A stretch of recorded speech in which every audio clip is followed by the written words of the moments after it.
Putting themselves in the place of others. Tonight, people are swapping their living situations for those who end up in less fortunate scenarios. They're participating in the 15-hour Sleep Out Brunswick event in Southport.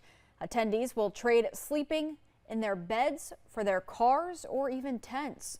It gives them the chance to understand the struggles of those who live in poverty. They were given a new identity in a scenario and had to use available resources. One participant says this experience has changed her perspective on life.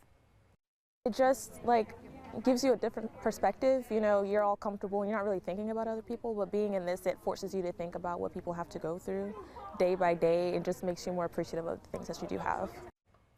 Over $40,000 was raised from tonight's event.